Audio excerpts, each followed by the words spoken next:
Saturday. How are you? How are you doing today? Welcome. How are you? How was your work week? Please share with me in the chat. How was your work week? I had a wonderful work week. I did so much today. How about you? What did you do today? How was your work week? Please share with me in the chat what you did today. How was your work week? What you been up to this week? Did you manage your stress? Please share with me in the chat if you managed your stress. I would love to hear about it in the chat. I just wanted to come on for a second and talk to you. Oh, Angela said busy and full, but great. Yes, Angela, did you manage your stress this weekend? This week, I should say? Did you do anything playful to manage your stress? Please share. What did I do this week? I did laughter yoga. I did some writing. I played, of course. I actually got up this morning and went outside in nature. It is so beautiful outside. So I went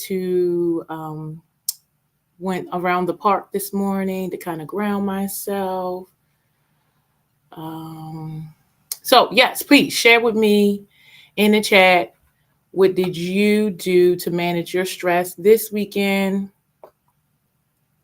This week. And what plans do you have to manage your stress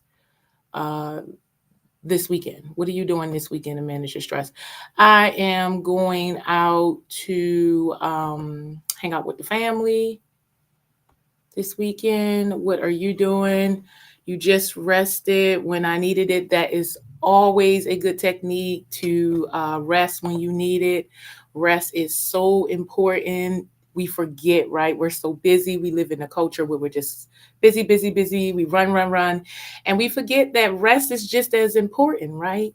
If not one of the most important steps in creating and having a joyous life, right? Because if you don't take a break, then you don't re-energize and you don't have the energy to do what you need to do. So, yes, resting is so important. We should go out of our way to rest.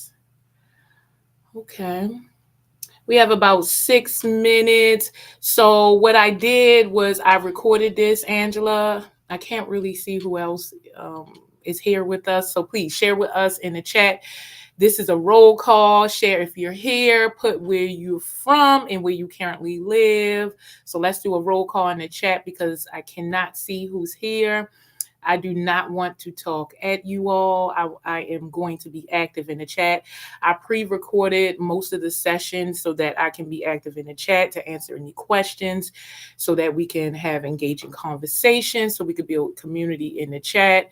So if you have any questions, please feel free. I'll be here the entire time. As mentioned, it is split into 4 sections.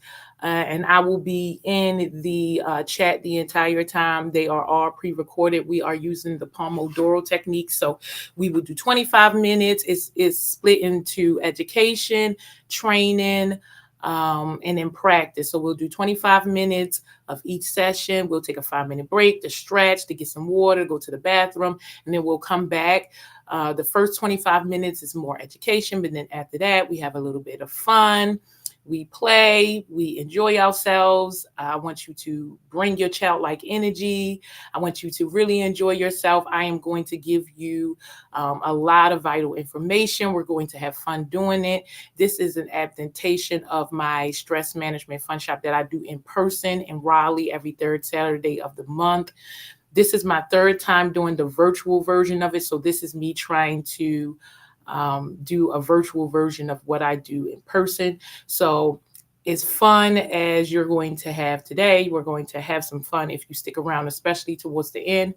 It is much more fun when we do this in person, when we're together as a community, playing, having a good time. It is much more beneficial for you to do it in a community with other people. It feels so much better to build community that is a part of it, community. So definitely, if you are available during the third Saturday, I think that's the 17th, everything that you learn, we will be doing together. So feel free to come. Uh, we have a nice community of practice. We're called Work Life Warriors. Come and join us. We have a good time playing as hard as we work. We have so many goals, so many of us. I have a lot of goals. We all do. We want to accomplish so much in life. And so therefore we have to play as hard as we work. And we have to do that together. We need to support each other. We need to normalize play, especially since stress is so prevalent in our everyday experience. It is not something that is optional. So we have to play, right? We have to play as hard as we work. So please share with me in the chat. Where are you located? I live in Raleigh, and the Stress Management FUNshop will be in Raleigh. So please share with me in the chat. Where are you located? We have about 3 minutes before we get started. As mentioned, I will be in the chat the entire time. I want to answer any questions you may have throughout the FUNshop. I want to connect and engage with you all. So I will be in the chat. All 4 sessions are pre-recorded for the reason of I want to connect with you all and engage and build some community with you all, get to know you a little bit more so you can know a little bit about me. So please drop in the chat. Where are you from? Where do you live? What did you do this weekend for fun? Or this morning, what did you do this week for fun? Did you play as hard as you work? Were you stressed out? Please share with me in the chat. I would love to know what you did this week, what you're planning to do this weekend. And we're going to get started in about 2 minutes. Please, if you are in the Raleigh-Durham area, please come check out our Stress Management FUNshop. It is so much fun to try these tips, tools, tricks, and techniques in person with like-minded individuals. We play as hard as we work. It's like a party. If you've ever been to one of my events, it will be just like that. So please come out, have a good time with us. We cannot wait to see you there. I am going to go ahead and get started. In about 1 minute, we'll give people some time to come in, and I will be in the chat.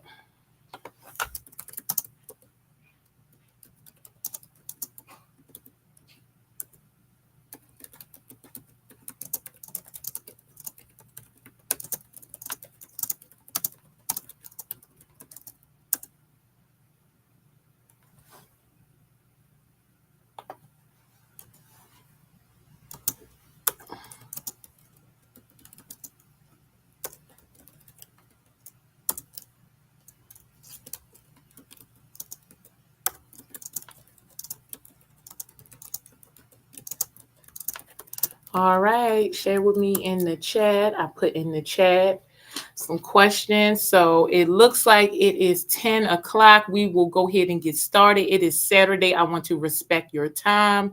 So we will go ahead and get started. So welcome, Work Life Warriors. I am Ebony Davenport in IT Stress Management.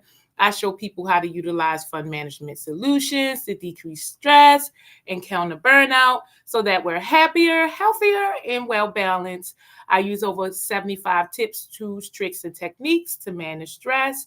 And today, we are going to be talking about the 15 that I teach during my Stress Management FUNshop, which is every third Saturday of the month in Raleigh. And this session or this FUNshop is broken into 4 pieces. We're using the Pomodoro technique. So we're going to engage for 25 minutes. We'll take a 5-minute break, and then we will be back doing another session. So again, it's pre-recorded, but I will be in the chat so that we can talk. I can answer any questions. We can get to know each other, build some community, and let's go ahead and get started. virtual stress management fun shop. Our goal today is education, training, and practice. The fun shop is split into 5 different sections. First, we will do some stress education. Then we'll have an active warm up, active playtime, and active fun time. So, Be Social Solutions, we've been around since 2014. This is our 10-year anniversary. Yes, we work with individuals, we work with businesses, and we work with groups. We want to improve stress management so that people can improve their overall quality of life, right? Now, before we get started, I want to play a quick game with you. The game is called How Many? Now, I want you to write down or count how many times I say stress during section 1. We haven't started section 1 yet, but the first person to submit the closest answer will win a B prize pack. So during the break, you will send your answers to my email, and I will pick a winner, announce it on social media, and send you your B prize pack. So let's talk about stress, some fun facts or not so fun facts about stress.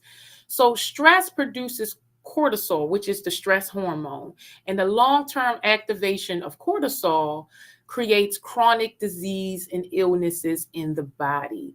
75 to 90% of all visits to doctors are for stress related problems. So, stress doesn't just impact the individual, it also impacts companies and the economy. So, here are the 50 common signs and symptoms of stress. Mine are number 5. I have back pains, 12 rashes, and 14, which is heartburn, or more like acid reflux, right? Name in the chat, drop down in the chat and share what your stress symptoms are. I did not realize that many of the symptoms that I was having was tied to stress. It wasn't until I started researching that I realized that a lot of these symptoms I was having on a daily basis and didn't realize that they were stress symptoms. So share with me in the chat what your stress symptoms are. So our first section is the edutainment. We will talk about, now this is where we are starting the game, okay? We are talking about the problems with stress, which is part 1, stress overview, which is part 2, my why story, and the solution, okay? So the problem with stress.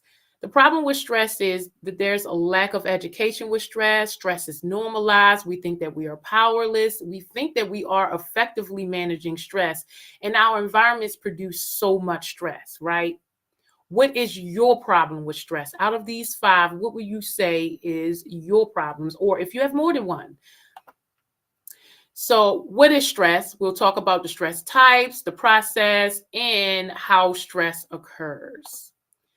So there is confusion about pressure and stress, but they are not the same thing. Pressure is normal. It is what you are expecting when you're living, but stress is something that can be controlled. It is something that we want to eliminate or just not have as much stress because it does deplete our body in many ways. So the problem with stress is that it varies. The definitions are just different depending on who you are and how you experience it. How people experience stress is different. The impact on your thoughts, your words, and actions are different. And how stress impacts your emotions, mind, and body is different depending on the person. So what is stress? In Eastern philosophy, stress is considered the absence of inner peace. In Western culture, it is considered the loss of control. I like to combine Western culture and Eastern philosophy and say that stress is feeling out of control instead of inner peace. Now, there are certain things that we need to know about stress, the types of stress. When we say we're stressed, we're normally talking about distress, right? But there's also eustress. That's the good types of stress. Name in the chat some good types of stress. That would be graduation, promotions, vacation, where they produce good results, but they may still tend to be a little stressful. And eustress is just things that doesn't cause distress or eustress, right? You can have physical stress, which is could be stress on a muscle. You could break something. You can have chemical stress, which is your environment, pollution. You can have emotional stress, which is what we're really talking about for the most part when we're talking about stress. When you say you're stressed out, you're talking about how the stressor impacts your emotions. Stress levels are on the individual or its environment, because stress is a relationship between the individual and its environment. Stress can be short term, which is acute, or long term, which is chronic, and we do not want chronic stressors.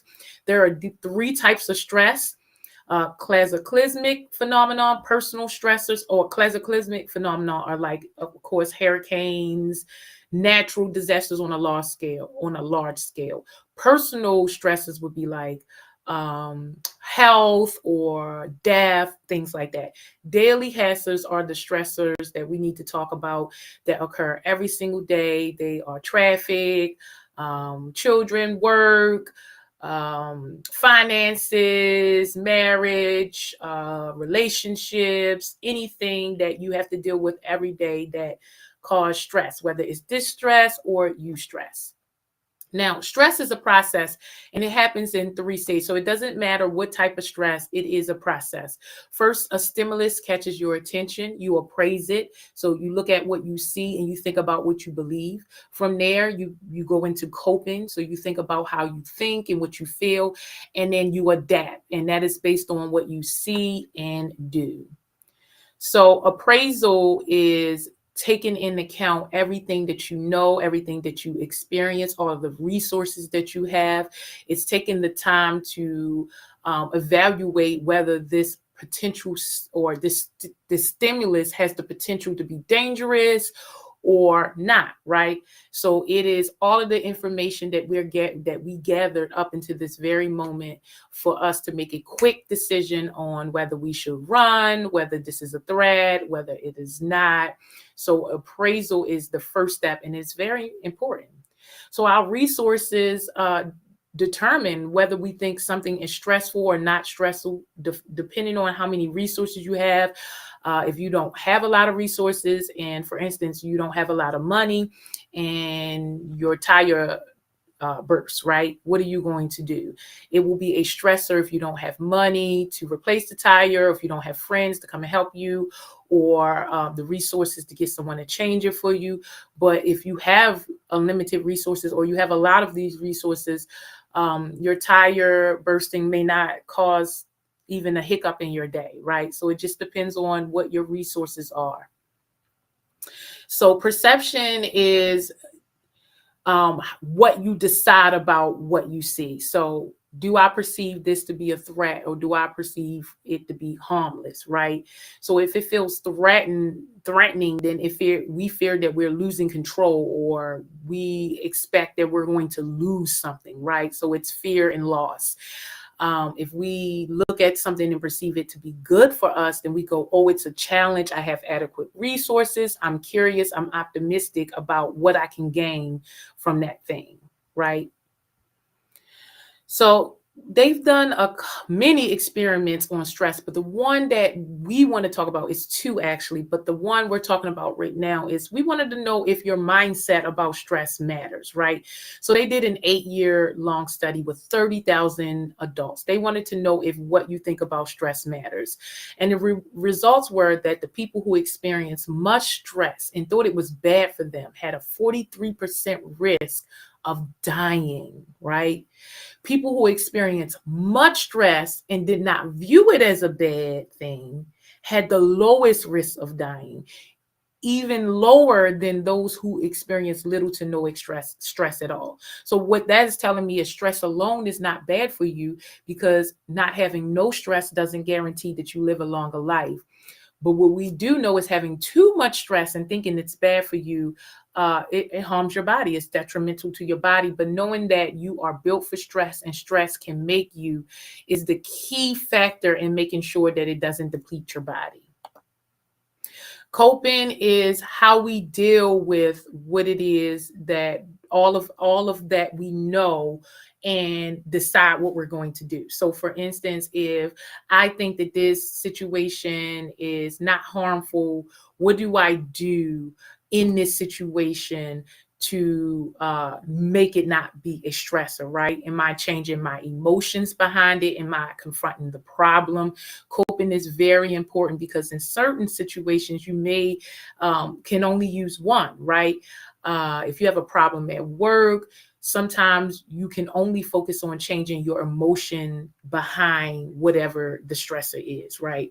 So I can only change my emotion behind how this process makes me feel because the process is not going away, right? So I can't eliminate the problem, which is the process. The only thing I can do is change how I feel about the process, right?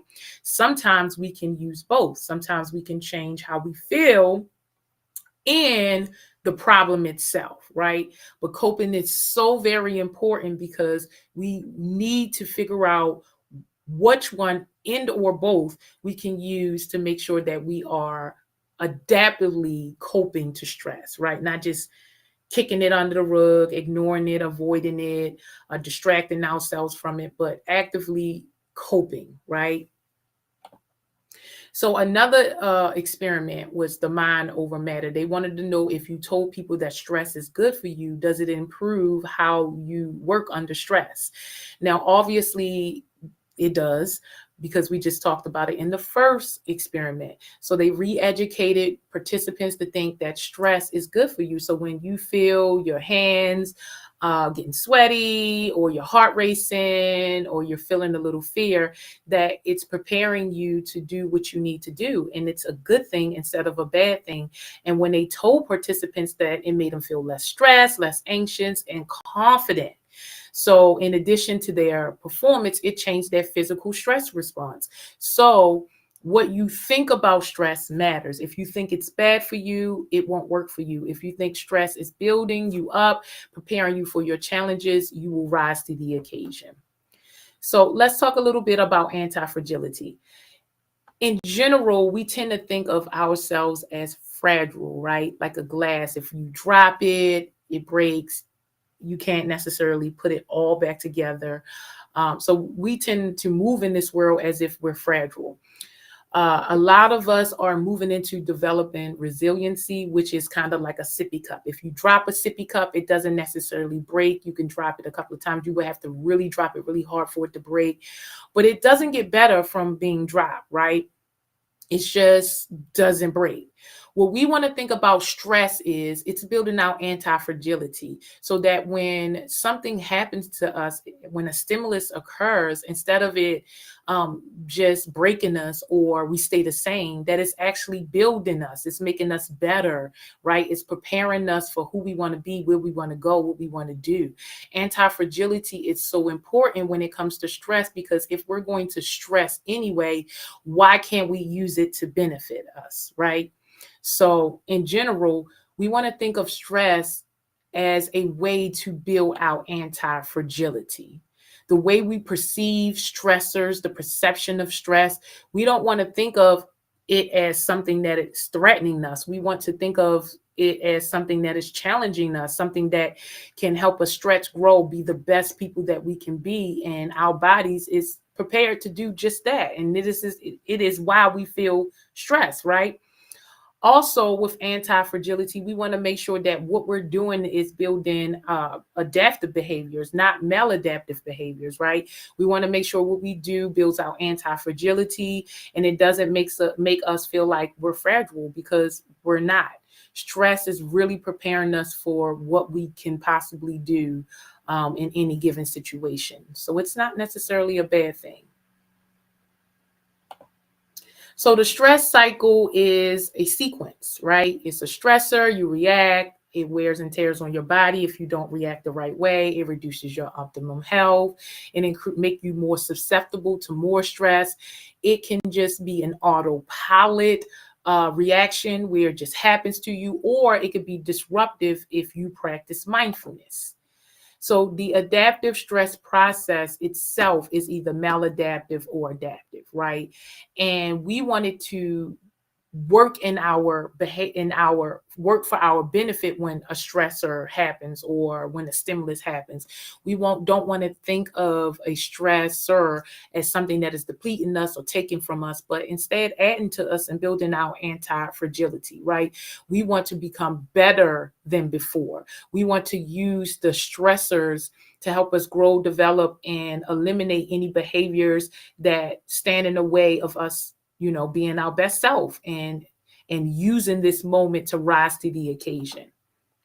So here are some maladaptive coping techniques. As you can see, many of these coping techniques is what we do every single day. It is the easiest way to cope. In the moment, short term, these coping techniques work perfectly, but in the long term, they are maladaptive. They have long-term consequences. So you want to reduce how often you use these. Even if you use them daily, you want to reduce how much time you spend using these maladaptive coping techniques. You want to shift into more adaptive coping and use some of the stress management techniques or wellness techniques to cope. I know that you would have to plan for them more. Our society is not really set up for you to play or sing or dance when you are stressed out, but it's exactly what you should do, and it benefits you more than any of the maladaptive coping techniques. So whenever there is a stimulus, we can, for the most part, if you're not practicing stress management, we go right into autopilot, right? There's a stimulus and we just react, right? It's on autopilot and it's maladaptive, right? So we ignore, we deny, we avoid, we blame, we withdraw, we distract from the stressor or the stimulus, right? We don't really meet it head on. We don't really eliminate what is stressing us or how we feel about the stressor. What we want to do is learn to practice stress management, which is when there is a stimulus, we want to pause, right? Think about what our needs are, think about what the other person needs are, what you want from this situation, what's the best outcome, and then we want to respond. And we want to respond in two ways. We want to make sure that when we're coping, we're using either one or both of emotional focus or problem focused coping. It's so important that we do that. If not, then we are ignoring, denying, avoiding, blaming, withdrawing, or distracting from our problem. And then also, after we've focused on our emotions behind that problem or eliminated the problem, we need to go into adapting. How are we eliminating, integrating, reducing, or accepting the stressor, right? So it's no longer a stressor in our lives. So I want to tell you a little bit about my why story.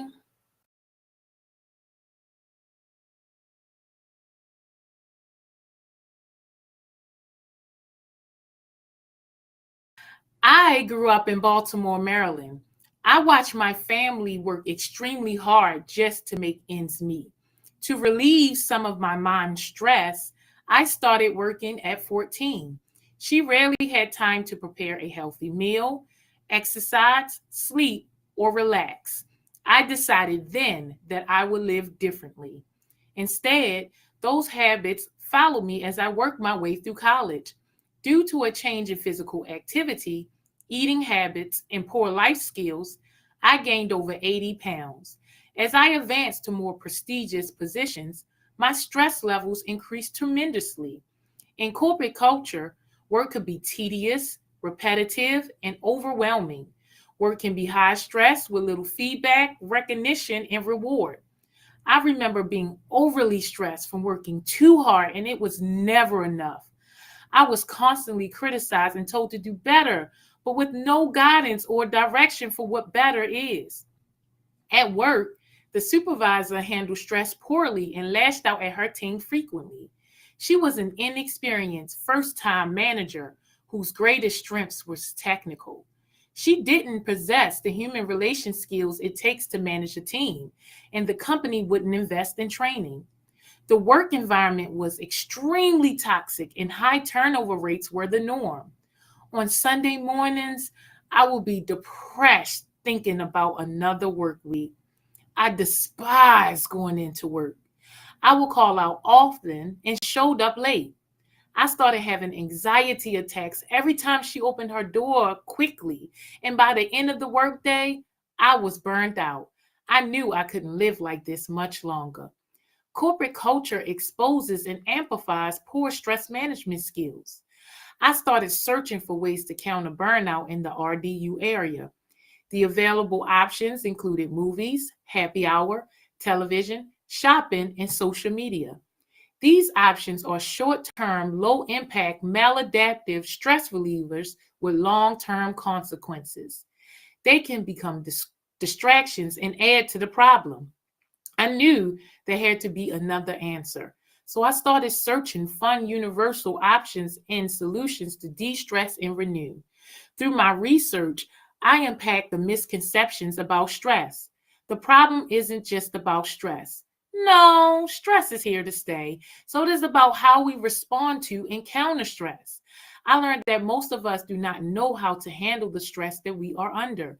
We weren't shown a good example growing up or taught how to effectively manage stress. I also learned that our bodies have natural defenses against stress, and yet the older we get, the less we utilize it. Finally, I learned that stress affects every aspect of our lives and without proper management can cascade quickly. After many years of research, practice, and dozens of books later, I was back in control. Work was meaningful and engaging again. Once I mastered the solutions, I taught them to my associates, friends, and family. I received great feedback, so I shared them with coworkers and supervisors, and many of the solutions were implemented as a team. It completely changed our work dynamics, relationship, environment, and morale. Our rapport changed, and we began to support and understand each other, communicate more effectively, and work and flow better. I knew I found an opportunity to serve and much needed value and be the change I wanted to see in the world. If you are a hard worker, you must play harder. The enemy of working hard is stress, so playing hard isn't an option. Our society tends to dismiss play for adults. Play is perceived as unproductive, petty, or even a guilty pleasure. This notion is that once we reach adulthood, it's time to get serious. And between personal and professional responsibilities, there's no time to play. We work extremely hard in life, but we rarely play. We don't make time for play because we are taught that it isn't biologically important, when in fact, play is imperative for survival because humans are neotenous, which translate to forever juvenile. Life without play is a grinding, mechanical existence organized around doing things necessary to survive in society. Play must be integrated into everyday life. I am passionate about helping people understand the benefit of play so they can learn to bring a sense of excitement and adventure back to their lives, make work an extension of their play life, and engage fully with the world.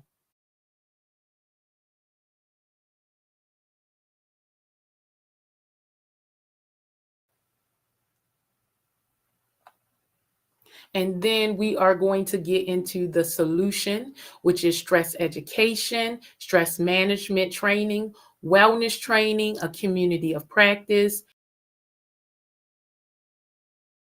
and teach and master. So, what is stress management? Stress management is mindfulness, right? It's honoring the pause, it's disrupting automatic reactions by pausing and then responding to stressors. So, whenever you feel a stimulus, we want to pause, we want to respond, and make sure that what we're doing is building our anti fragility so that we no longer have to deal with that stressor chronically. Mindfulness is so important in doing that. You cannot begin to practice stress management without mindfulness. Only in the present moment can you challenge yourself. Can you change a bad habit? Can you see things for what it really is?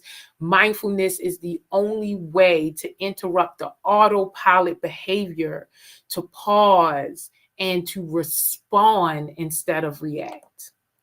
So, share with me in the chat if you know who Stephen Covey is. This is from his book. Share with me also if you know the book in the chat. He talks about important and non-urgent things, which are quadrant 2 activities.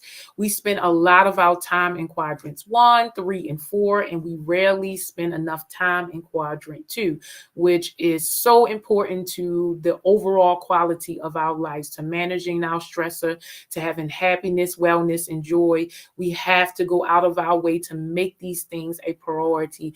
They are very important, but they are not urgent in the day-to-day activities. And so you have to make them urgent for yourself. They are non-negotiable if you want to improve your overall quality of life. Balance is so important. You want to be in addition to do. You do not just want to spend time just doing, which is quadrant 1, 3, and 4. Doing is also laziness and procrastination. You want to spend more time being, which is resting, creating, playing, doing things in the quadrant 2, because that is the only way to balance work and life, work and play, have tos and want tos, right? Wellness consists of physical, mental, spiritual, emotional, social, and environmental factors. And so if you're not managing stress in those areas, then you are not creating balance. So our FUNshop formation, today I'm going to give you 15 tips, tools, tricks, and techniques. We are going to talk about all 15 of them in 3 different sections.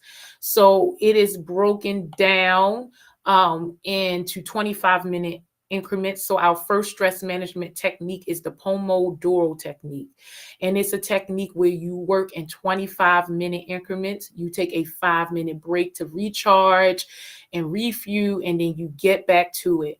It is the best way to help you stay focused, to help keep your energy high, to make sure that you're working hard as you play. And our FUNshop will be structured this way. So I'm going to give you a 5-minute break from here.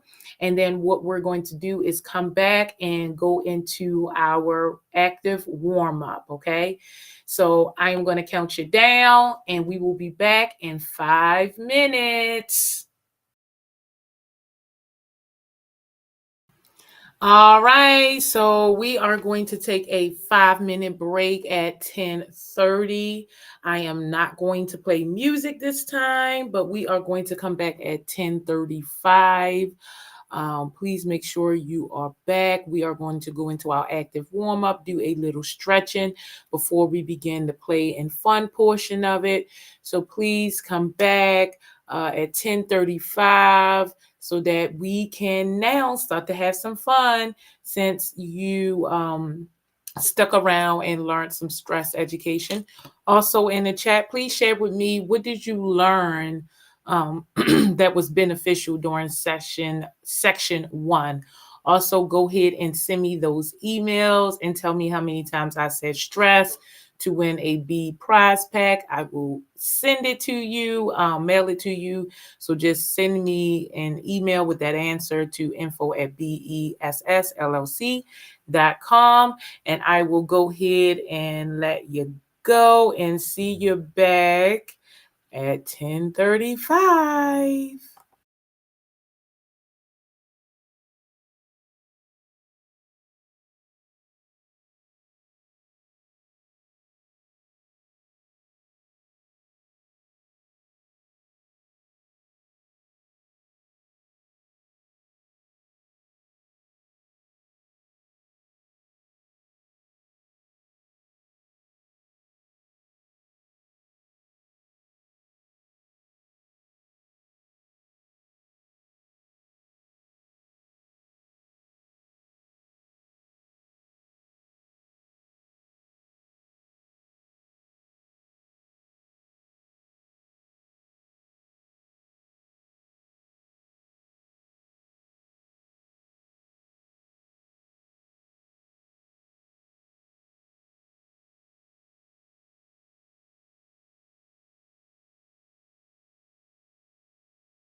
Hello, everybody. Welcome back. Welcome back. We are about to go into our active warm up session. What we are going to do is some stretching. We're going to take a little stretch break. We're going to do a little stretch break first, and then we're going to do some deep breathing. Let me go ahead and get this started. Let me see. All right, are you ready?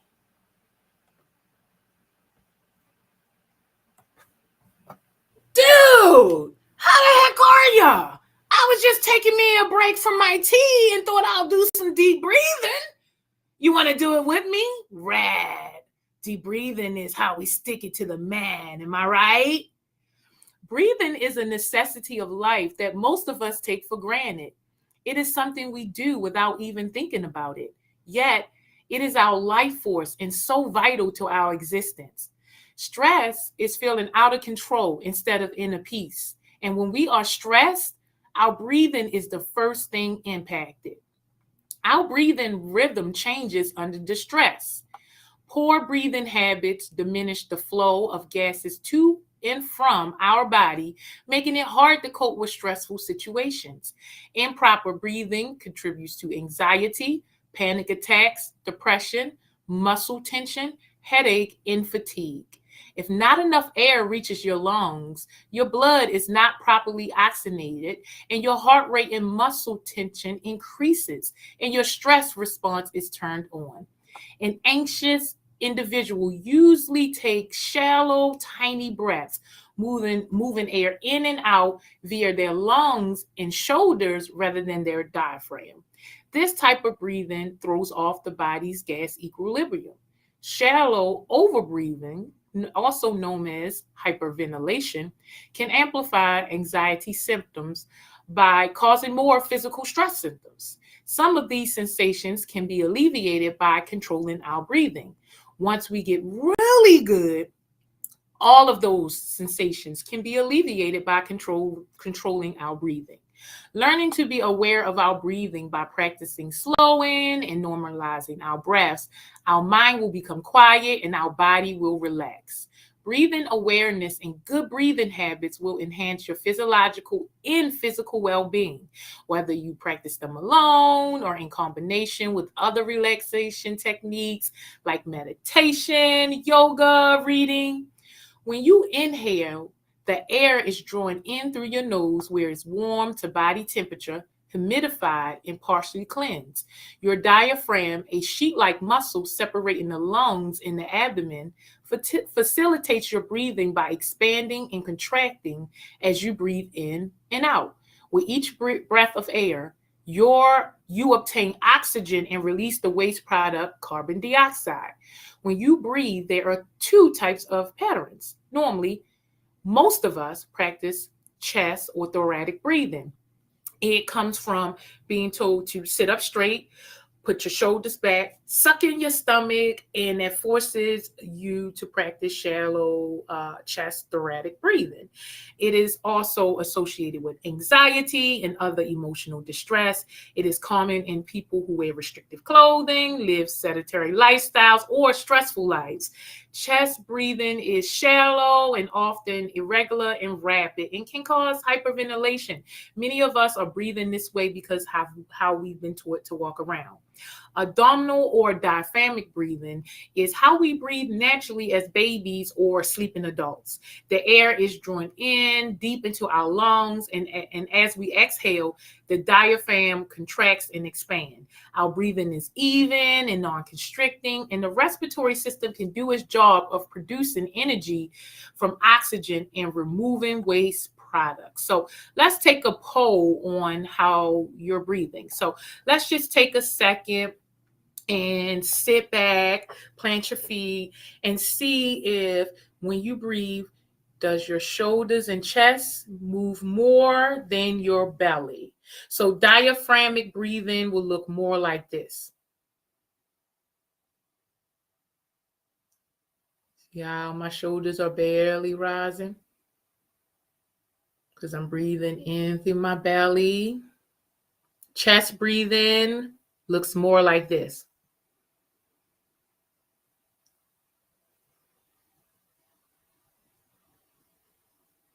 You see your shoulders rising up and down as I breathe. I am not pushing the air all the way down deep into my belly, and there are so many consequences from not breathing deeply, right? By increasing awareness of our breathing patterns and shifting to more abdominal breathing, we can reduce the muscle tension and anxiety present with stress-related symptoms or thoughts. Diaphragmatic breathing is the easiest way to elicit the relaxation response. Most stress comes from thinking about the past or worrying about the future. When you are in the present moment, when all of your attention is focused on deep breathing, there isn't any room for anything else to enter. So we are going to do 5 small breathing exercises today. Just to kind of get started. These exercises can be used anywhere at any time, especially during your most stressful moments. And so what I want you to do is practice them. We're just going to do them about 3 times just for practice purposes. But if you're using this in your everyday life, you can continue to do it until you feel the energy, the feeling, the emotion, or the stress pass by, right? So it may take you 10 times of practicing one technique before you feel completely relaxed. And it may take you 3 times. But the point is to pick 1 or 2 that you could do in any circumstance or environment and practice them in your most stressful situations, okay? So the first one we're going to do is we're going to sit straight up in our chair. We're going to plant our feet. And we're going to listen to our breathing. We're going to focus on listening to our breathing to see if our breathing is robust or shallow. By robust, I mean you're inhaling the same amount of air that you're exhaling. So it's even and non-constricting. You're not really forcing the air in or out. Shallow as in they're small, tiny breaths. They're irregular. You can't necessarily tell that you're getting even breaths and even exhales, right? It just feels like you're taking in air, but it doesn't come out in the exact same way, right? So that's shallow. So you may take in a lot of air, but get tiny exhales or rapid exhales. So we wanted to figure out if we're breathing robustly or if we're practicing shallow breathing. Shallow breathing. Ready? Sit right up in your chair. Let's just breathe naturally for about 30 seconds. Ready? Go.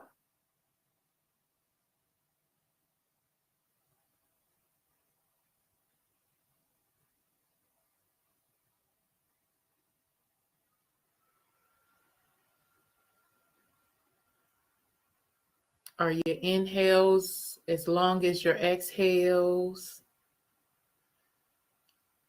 Is the air going down into your lungs, into your belly? Do you feel your shoulders rising? Share with me in the chat if you are a robust or a shallow breather. Share with me in the chat if you are a robust or shallow breather. You can also share with me if you are more of a chest or thoracic breather, or you are a belly or abdominal breather, right? Share with me in the chat which one feels more comfortable to you. Okay, the second one we're going to do is inhale and exhale naturally. There's no need to force air in or out or to rush. We're going to take in some deep breaths. We're going to take in as much as we can without strain. When we inhale, we're going to let our shoulders naturally rise up to our ears without breath. We're going to pause for a moment. And when we exhale, we're going to let our shoulders naturally relax, okay? And we're going to do at least 3, 4 would be ideal. Ready? Ready? And go.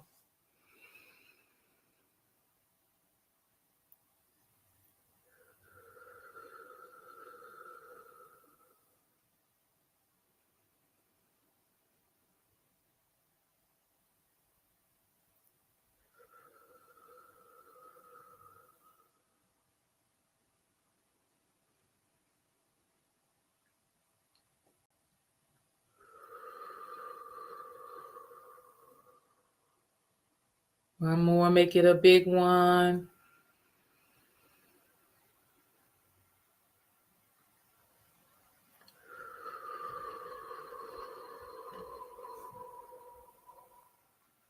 All right, natural breathing, natural breathing. The next exercise we're going to do is we're going to sit straight up in our chair. We're going to plant our feet and we're going to inhale. We're going to feel the breath go in through our nostrils, down our throat, into our lower abdomen. We're going to feel it as it moves through each body part. We're going to pause, ignite our senses. What do you smell, hear, see, taste, and feel around you? And then we're going to exhale, okay? Ready? We're going to do 3 of these. You can close your eyes if it helps. I'll close my eyes during one of them just so you can see an example. Ready? Go.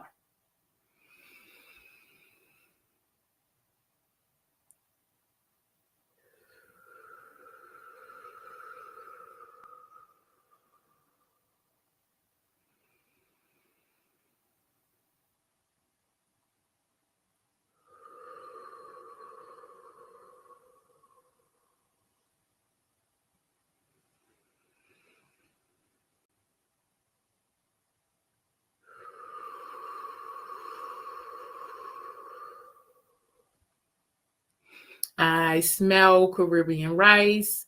I hear the air condition. I taste my dinner.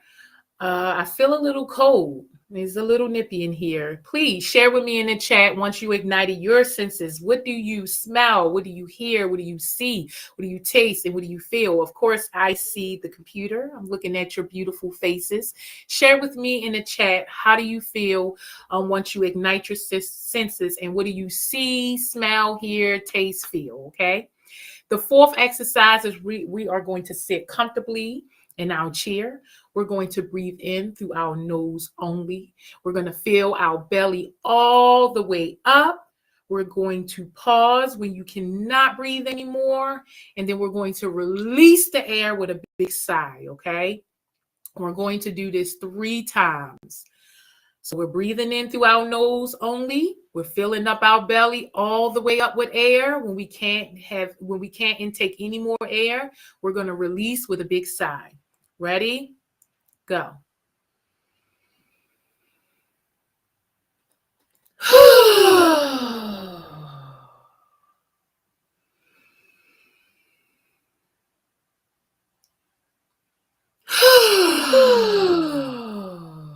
One more, make it a big one.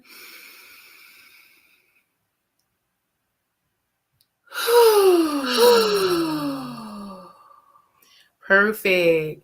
Last exercise for this session. We're going to sit comfortably in our chair. We're going to plant our feet, take a deep breath into our abdomen, and say to ourselves, breathe in relaxation.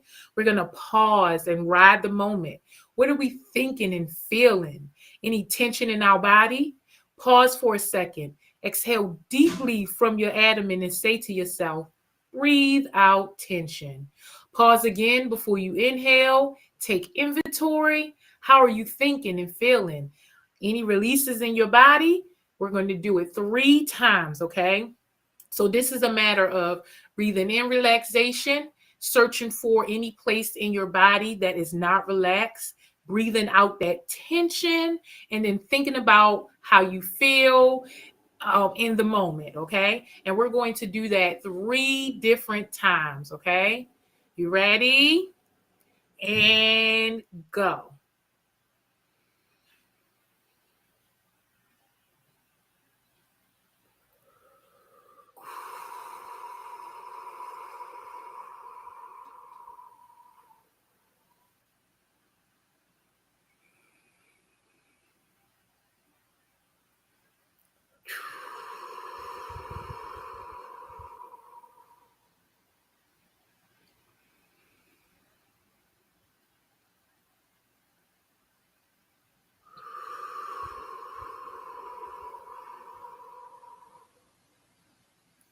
I released a little tension in my knee. My knee's been acting up a little bit. So I released the tension in my knee. How are you feeling? Where did you release tension? Do you feel any better? How do you feel after practicing deep breathing? One of the great things about using breathing to reduce stress is that you could practice anywhere, anytime. There are so many ways of incorporating deep breathing into your most stressful moments. You just have to pick the ones that work for you. So, dude, get out there and start managing your stress. It's up to you. Have a good day, dude, and dudettes. Peace. A stretch break will invigorate you in little time. Just a few minutes of stretching increases blood flow through our entire body, including our brain. It wakes us up and makes us feel less sluggish. Stretching can help us tame tension both physically and mentally, as it relieves tight muscles while tricking us into feeling more relaxed. Stress reduces blood flow, resulting in muscle tension and knots. Meanwhile, stretching increases blood flow to our muscles to ease tension and help us feel more relaxed. It boosts blood flow to our brain, improves energy, and fights nagging anxieties.